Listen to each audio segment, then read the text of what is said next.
Eu reservei para essa semana duas postagens, duas curiosidades em relação a Guarabira.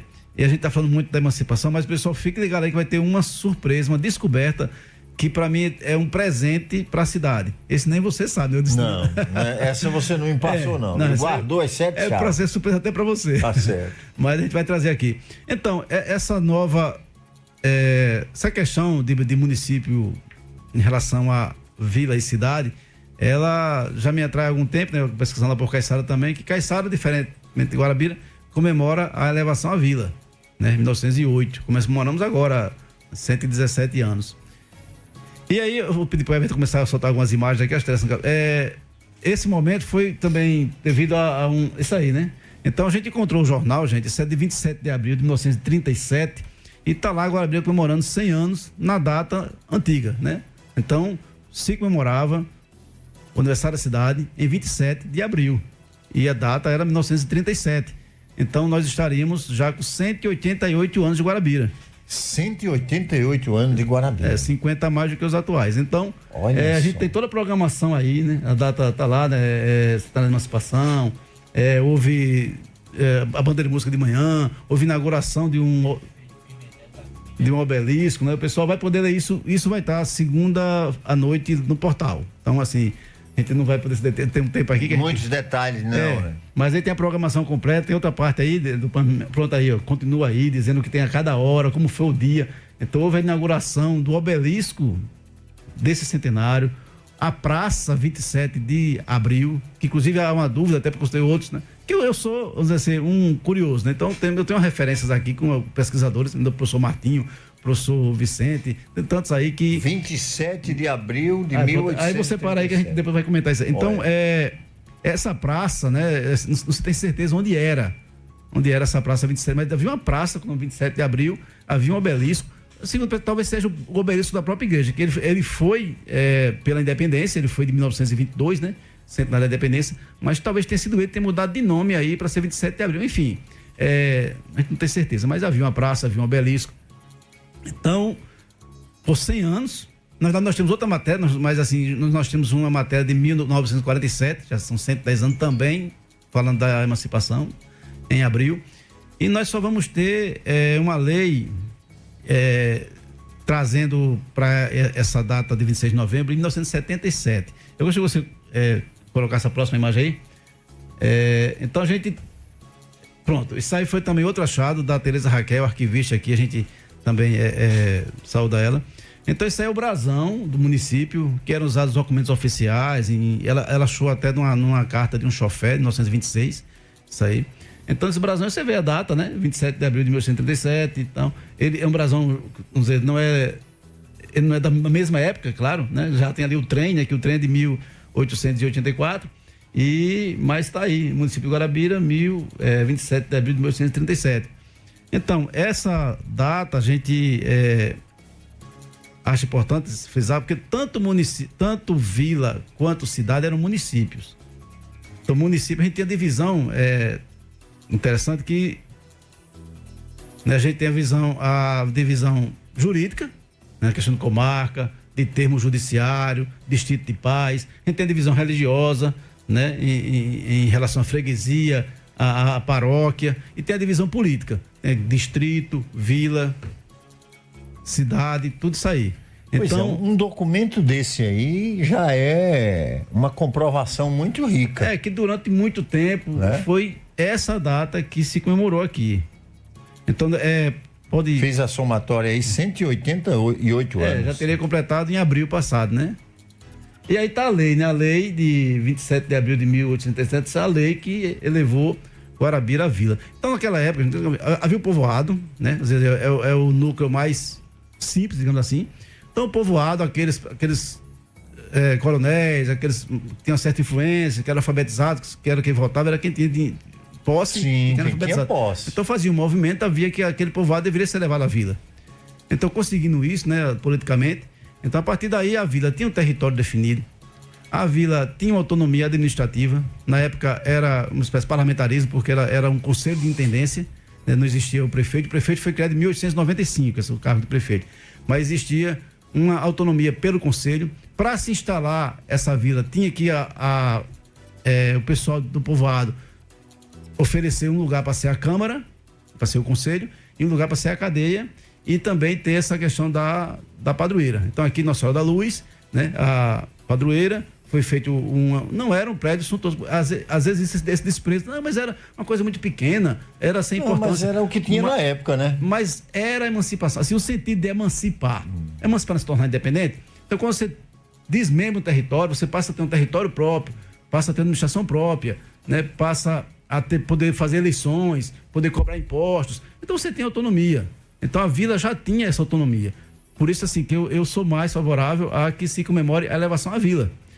Então, essa lei, né, que a gente falou, até na Alô pro Zé Paulo, foi quem nos trouxe esse documento aí, a lei lá de...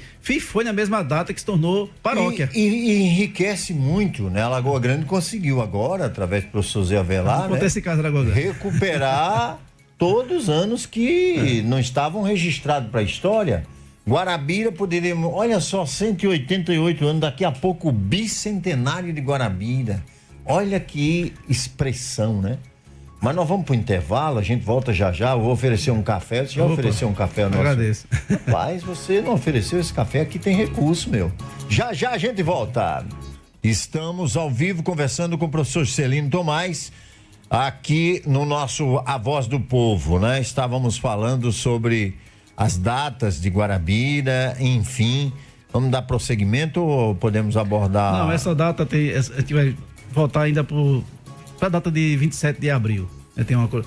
A quem Guarabira pertencia, né? Como é que era nesse momento da época? Então, pertencia aí a Mamanguape, né? Então, Guarabira pertencia a Mamanguape? Mamanguape. Você sabia? Então, tem essa dúvida até se pertencia a Mamanguape para Bananeira. Bananeiras, juridicamente, como termo, durante um período pertenceu. Mas, na verdade, as 5 primeiras cidades da Paraíba, né? João Pessoa, Cabedelo, Mamanguape, Areia e Pombal. Então, todas que existem hoje, uma hora pertenceram a essas. Né? Se dividiu nesses 5 municípios, o estado, né? Pensei que Caixara estava inclusa aí. Não, Caixara vem bem depois. Né? Isso é no século XVI, XVII. Aí a gente, no caso de Guarabira, essa mesma data foi criada a paróquia. Então imagina a comemoração conjunta, né? Está comemorando o aniversário da cidade, da paróquia, né? Era o que se fazia aí por 130 ou 140 anos. Se fazia isso. Nos últimos 50, 60 é que mudou. Então, se a gente acha, né? Então, esses até 130 anos estavam errados. E os últimos 50 anos é que estão corretos. Então, é um dilema. Então, é interessante também a gente ressaltar que a gente, para trazer essa dúvida, fez uma consulta, digamos assim, então, tipo uma enquete. Então, levei a cerca de 30 intelectuais paraibanos, gente que escreveu livros sobre cidade, gente da Academia Paraibana de Letras, gente da Academia do Instituto Histórico Geográfico, né, pesquisadores de outras cidades. Eles estão consultando o que eles achavam aí. E alguns estão de 17, 18 que me deram retorno, só um foi a favor da cidade. 16, a gente tem aqui o presidente da Academia Paraibana de Letras, o Ramalho Leite, tem um cara que eu acho muito interessante nessa discussão, que é o Renato César, que ele é autor de livros de história eleitoral da Paraíba, né? Fabiana Araga de Picuí, livro sobre Picuí, né? Zé Tavares, livro sobre Pombal, Francelino Soares, fundador da Academia de Letras de Cajazeiras. Então, um monte de gente aqui, não vou, mas assim, você vê como essa. Aqui em Guarabira também a gente consultou algumas pessoas. Agora, alguns não quiseram participar da discussão, não quererem entrar nessa polêmica, né? Outros, assim, eu acho interessante também, às vezes, a humildade. Às vezes, não, eu não pesquisei esse assunto. Eu preciso pesquisar mais. Isso é muito importante. Às vezes a gente dá, às vezes, a opinião à torta e à direita, né? Então, não, precisa pesquisar mais. Né? Mas, por exemplo, professor, o Manuel da Infortel, o seu Manuel, presidente da associação, ele está dizendo: bom dia, meu amigo Fernando. Transmita aí ao meu amigo Juscelino, historiador, meus parabéns por tão bem se envolver com a história de nossa região, né? Em especial, avante, amigo. Manuel é uma figuraça da cidade dele, outro caso curioso. Então, pronto. Foi presidente da Academia de Letras de Guarabira, fundada por Fernando Carvalho, Marisa Alvergue e Companhia Limitada. E o Manuel, eu à época era vice-presidente estadual de Santa Catarina, o nomeei para ser o vice-presidente de Guarabira. Depois o Manuel teve aí sua ausência da Academia de Letras de Guarabira. Então essa lista não vai, mas assim, o pessoal vai ver no site semana que vem. Então eles autorizaram a colocar o nome deles, que realmente são favoráveis a que se comemore o município. Ramalho Leite é emblemático. Mas você não pode dar nenhum nome. Eu já dei vários concordou? Aqui. Não, o que concordou? Ramalho Todos Leite não esses. Ramalho concordou? Todos esses aqui. Rapaz, é um documento então, isso aí. Não, todos esses concordaram. Ramalho briga há muito tempo, a Bananeira mudar também. Bananeira também, segundo ele, tá errado. Você tem casos curiosos, Bananeira é um caso curioso. A Araruna pertenceu à Bananeira e hoje a Araruna é mais velha. Mas como? Por quê? Bananeira comemora... Não, peraí, explique isso aí, professor. Bananeiras... Araruna pertenceu a Bananeiras. E hoje Araruna é mais velha que Bananeiras. Porque Araruna comemora a vila e Bananeira comemora a cidade. Isso não tem consenso. A gente vai citar aqui algumas cidades importantes da Paraíba. Antes da década de 40, até 38, porque depois de 38 não teve mais essa distinção, todas são cidades. Mas até então, né, agora, ter esse conceito, o que é que mudava da vida para a cidade? Então, uma evolução. Então, aquele município, todos são municípios. Município, gente, é isso que eu digo, município, tanto é vila quanto é cidade, é município. Já tem, e sendo município, já está separado de outro. Já está emancipado, já está separado.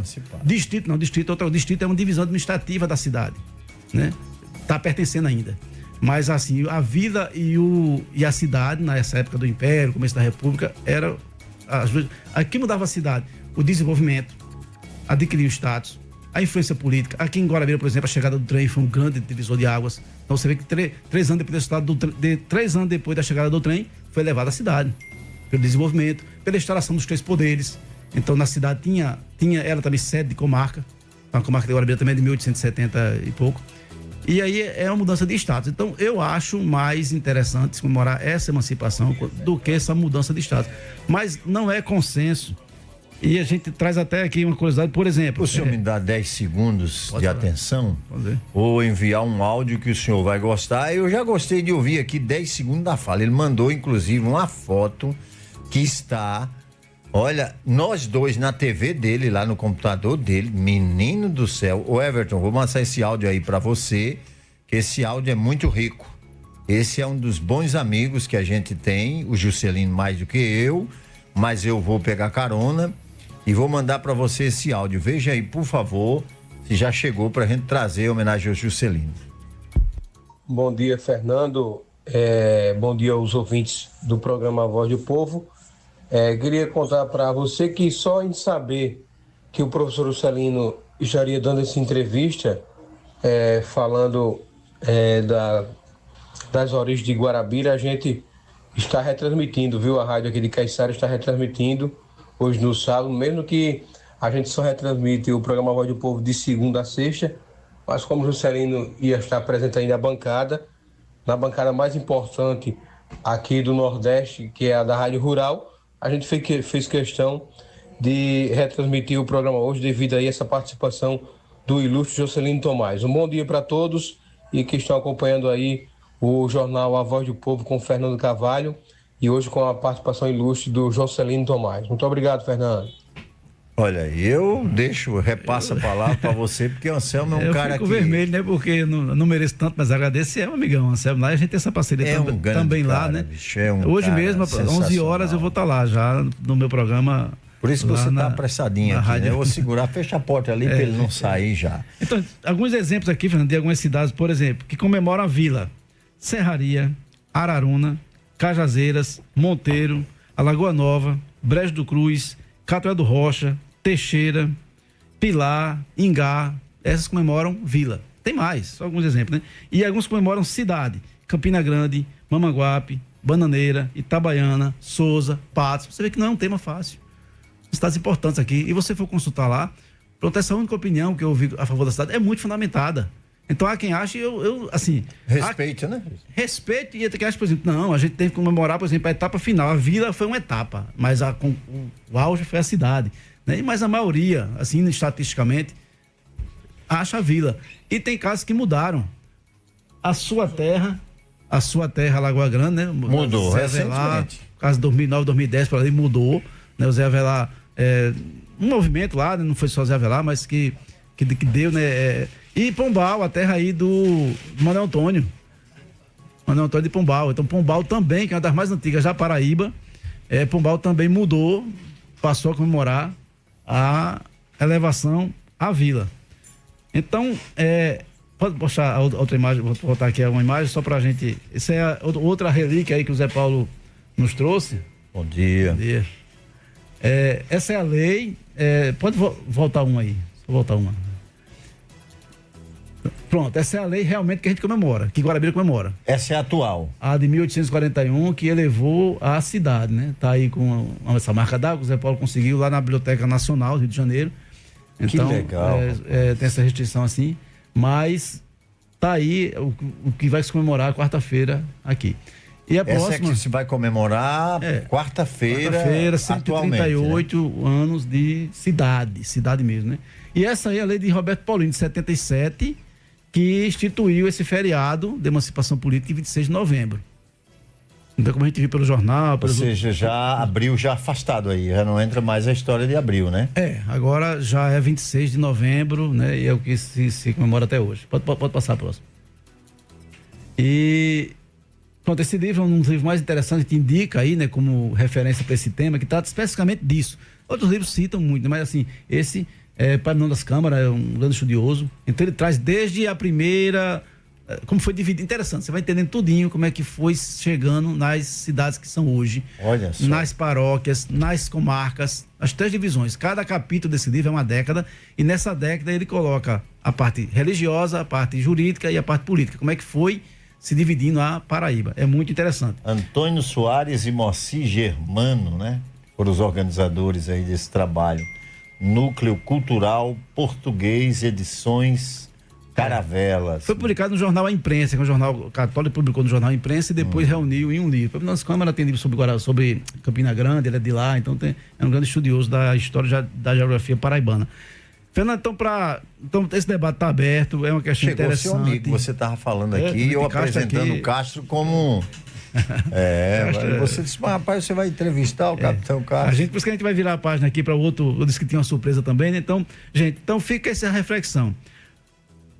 Então, assim, eu não sou a favor dessa coisa impositiva, claro, né? Então, se a população achar que é mais correto comemorar a vida, se achar interessante requerer que a Câmara faça um plebiscito, que analise essa questão, ou que deixe como está, porque é uma opção, que comemora... assim, às vezes tem pessoas que têm uma posição um pouco radical. Não, quem acha isso está totalmente errado. E não é por aí, né? É por aí, você vê aqui muita gente boa, né? Nessas cidades que comemoram a cidade, são também respaldados. Não, nessa época, Roberto Paulino aí, talvez tenha tido um movimento parecido com esse. Sim. Talvez o pessoal tenha movimentado lá em 77 e achado que estava errada a vila. E mudaram para a cidade.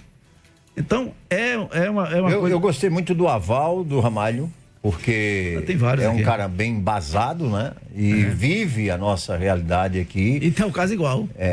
Ele também quer que mude lá.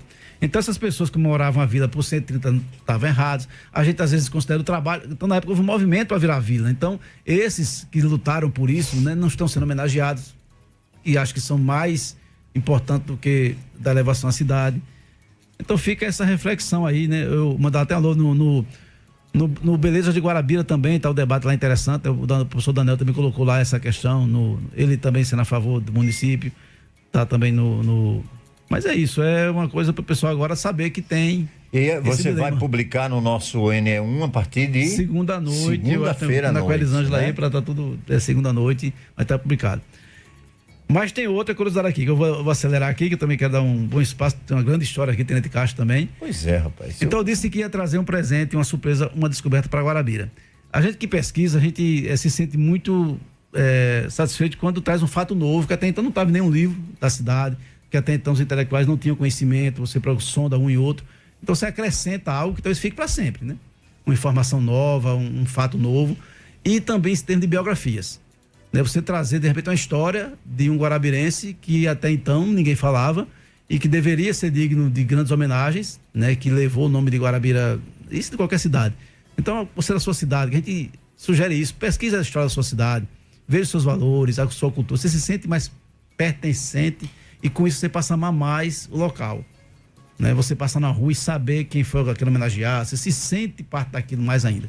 A colaboração com a cidade. E é muito desprezado. A história da Paraíba praticamente sumiu das escolas, então é uma pena. Os caras sabem mais a história da Oceania do que da eu também não concordo. O cara sabe lá, sei lá, da terra do Papai Noel, ele sabe a história todinha. Da rua dele, do bairro dele, da cidade dele, ele nunca viu falar. Pronto, então é isso que a gente vai trazer como um presente para Guarabira hoje. Coloca a foto aí desse Vamos rapaz. Vamos ver a foto, deixa eu ver aqui. Não é totalmente estranho. Olha. Esse é o desembargador Manuel da Fonseca Xavier de Andrade. Então, nesse livro aqui, eu coloco nessa câmera. Certo. Aqui, ó. Vira aqui, por favor. Opa. Dá o crédito também. Deixa abrir aqui. Exatamente. Obrigado, Everton. Por gentileza. Olha aqui. Isso. Então, nesse livro aqui, do Edinaldo Alves, né? Ele cita o doutor Manuel da Fonseca e já dá um pouco da dimensão que ele teve. Mas a gente viu que era muito maior. Então, quem foi Manuel da Fonseca Xavier de Andrade, gente? E porque a gente trouxe. Então, Guarabira tem, nesse livro de História Política, né, de Guarabira, cita 4 guarabirenses que chegaram ao governo do Estado. Né, a gente tem o Roberto Paulino, né, mais recente, tem o Ronaldo Cunha Lima, que muita gente nem sabe, mas nasceu aqui, né? E tem o Antônio Galdino Guedes, na década de 40, né, que foi interventor, foi nomeado também. São os 3 guarabirenses que ocuparam o governo do Estado. A gente vai ter uma história grandiosa aqui agora e que sim, também chegou ao governo do Estado de uma forma interessantíssima. Então, Guarabira, assim, não está citado no livro de Edinaldo, isso aí, mas Guarabira, com essa notícia, passa a ter mais um governador. Então, o presente para Guarabira é um governador que a gente está informando aqui agora. Muito bem. Então, o que acontece? Manuel nasceu em 1833, né? Ele nasceu, filho, né, do Coronel Francisco Xavier, e nasceu no Engenho Lameiro, que na época era Pilõezinhos. Aí vem outra questão. Tá vendo, Marcelo? Já entrou na sua cidade, viu? Ele vai ser o filho mais ilustre da sua cidade, não tenha dúvida. Então ele é de Pilõezinhos, que tem esse. Na época, Pilõezinho pertencia a Guarabira. Então a gente tem isso em várias questões aqui de Guarabira. O próprio Zé Cameiro do Pavão Misterioso, né? A gente tem toda essa honra aqui em Guarabira, mas é Pilõezinho, mas Pilõezinho não existia. Então os dois comemoram. Pertencia. Então eu acho justo que o Manuel da Fonseca seja homenageado lá e aqui, né? Então ele vai estudar Direito em Recife, é da primeira turma, porque o curso de Direito mais antigo do Brasil é de Olinda, em 1827. Só que a faculdade mudou para Recife, dentro de Caixa, em 1854. Então, da turma que se formou em Recife, a primeira turma foi do Manuel da Fonseca Xavier e do irmão dele, Antônio Xavier, também, que vai chegar desembargador também. E até na época, houve epidemia de cólera, eles tiveram que justificar um atraso no curso lá, porque a epidemia de cólera matou, foi o que mais matou na história da Paraíba, mais de 30 mil pessoas. E aí ele se forma, vai ser promotor em Pilar, e depois, não, promotor em Areia, isso, depois em Souza. Em Souza se casa com a filha de um grande político conservador da época do Império, entra para a política pelo Partido Conservador, se elege deputado. Então a gente vai agora separar na política e no judiciário. Então no judiciário ele foi, depois de ser promotor em Souza, passou a ser juiz. Você pode colocar agora a foto dele depois do jornal aí. Passou a ser juiz. Então você tem um guarabirense, né, que aí, ó, primeiro juiz da comarca de Cajazeiras foi Manuel da Fonseca Xavier, tá? O jornal Guarabirense, né? Guarabirense. Pode adiantar. Então, depois de Cajazeiras, né, ele muda, né, a pedido e vem a ser aí na parte do Império, né? Ele foi deputado por 5 legislaturas, 5 vezes deputado provincial, né? Na época não era estadual. E depois foi vice-governador. Eu gostava mais da Paraíba com Y, para ficar mais charmoso. Então ele foi vice-governador. Pode parar um pouco. Ele foi vice-governador no Império, em 1885, e aí veio o advento da República, em 1889, né? E ele passa também a ser, foi o primeiro vice-governador do governo republicano, do Venâncio Neiva. Então, é uma coisa interessante, né? Ele passa a ser o primeiro vice-governador, e na parte jurídica, ele vem para Guarabira, Fernando, e vem a ser o primeiro juiz de Guarabira, e ficou em Guarabira de 1876 até 1890. Então, todo esse crescimento do trem, de tudo aqui, quem estava aqui à frente era o doutor Manuel da Fonseca, um abolicionista. Na visita do governador a Guarabira, em 1885, ele libertou 10 escravos aqui, para dar exemplo, né? Ele participou de uma sociedade pernambucana de abolicionistas, né? Um cara, uma história humanista também interessante. Então, na parte jurídica, né? Guarabira depois vai para Santa Rita. Então, quando ele está como juiz de Santa Rita, na época é criado o Tribunal de Justiça da Paraíba. E o que acontece? Ele, né, um guarabirense, isso não está no Edinaldo, foi o primeiro presidente do Tribunal de Justiça da Paraíba. Essa foto que foi mostrada dele, pode botar para a foto, deixa eu pedir até desculpa que o Everton aqui, essa foto que está aí é lá do quadro do tribunal. Eu mandei ter essa semana essa foto para um amigo meu. É a primeira foto lá, o primeiro presidente do Tribunal de Justiça da Paraíba foi em Guarabirense. Foi Legal. Presidente da primeira comissão constituinte do Estado para fazer a primeira Constituição republicana. Ele era assumir presidente, porque podia acumular nessa época a carreira jurídica. Hoje não, claro, não pode, né? Mas ele era juiz e ao mesmo tempo político. Nessa época podia acumular. Então foi um destaque grande nas duas áreas. Muito bem. O filho dele, por exemplo, foi quem representou a Paraíba na Constituinte Nacional Republicana. O Joaquim Batista Sá, um médico homenageado lá em Sapé, com o nome do hospital, grande história também. Mas, enfim, ele como vice-presidente lá do Venâncio Neiva, né, nessa época aí, então Marechal Deodoro, né, Proclamação da República, essa história que a gente comemorou agora, dia 15 de novembro, né, Proclamação. Então, a República, há esse dilema no historiador que acha um golpe, enfim, tem versões ali, né? Que era, a gente chama República pelo voto direto, voto popular e tal, e ali foi uma junta militar, foram militares que assumiram.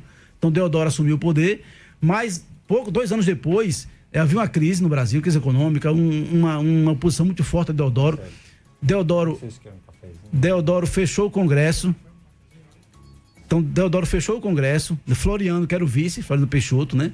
Então havia essa divergência com o Floriano e acabou ali pela pressão que houve, né? O Deodoro renunciou, Floriano assumiu, e aí os governadores nomeados pelo Deodoro, né? Foram afastados por Floriano. Colocou-se uma junta militar até haver uma nova nomeação. E o que aconteceu na Paraíba? Na Paraíba o vice era o Manuel Xavier e o governador Venâncio Neiva. Aí é um episódio muito curioso, porque no dia 27 de dezembro de 1891, estando fora da capital, Venâncio Neiva estava fora da capital, um grupo do outro lado, digamos assim, chegou e disse que estava destituído e assumiu o governo. Ele no outro dia chegou, no dia 27 de dezembro, ele chegou, procurou hoje o 15RI, né, lá, que ele não tinha sido, oficialmente ele era o governador, e ele queria voltar para o cargo dele. Então, a pressão popular, com medo de haver um conflito na capital, colocaram ele de volta, dia 27 de dezembro. No dia 28, ele foi entrar no palácio, um grupo lá quis barrá-lo, mirou o revólver na cara dele, o grupo dele defendeu, fez aquele cerco ali, para não matarem ele, e ele entrou.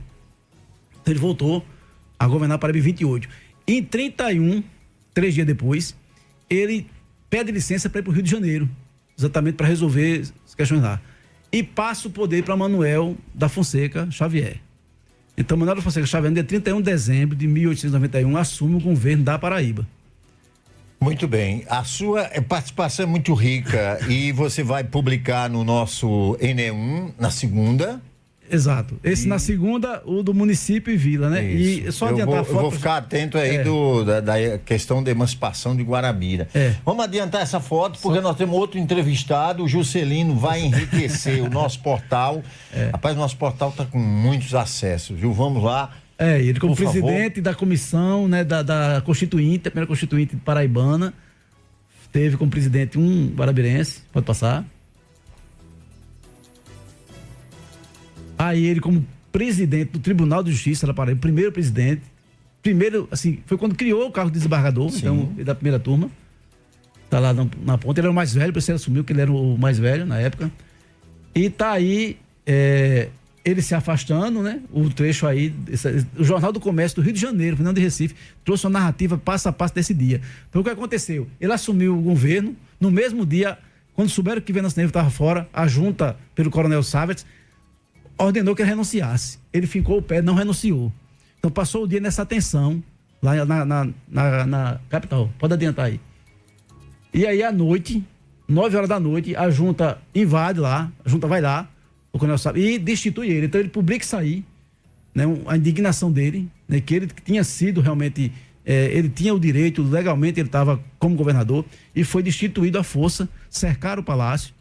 Então essa história impressionante aí desse guarabirense, que depois disso não voltou mais para o judiciário, pela decepção, e veio a falecer em 1900. Muito bem, Juscelino, a gente já passa aqui uns 5 minutos, eu estou devendo um intervalo. Eu quero agradecer a você, para você voltar mais vezes, e na sexta-feira você está toda sexta-feira com a nossa coluna falando sobre a história. Exato, e só para me despedir, e isso oficialmente está num livro, Governança da Paraíba, Muito bem. que está citando ele realmente como presidente da Paraíba. Foi por um dia, mas foi.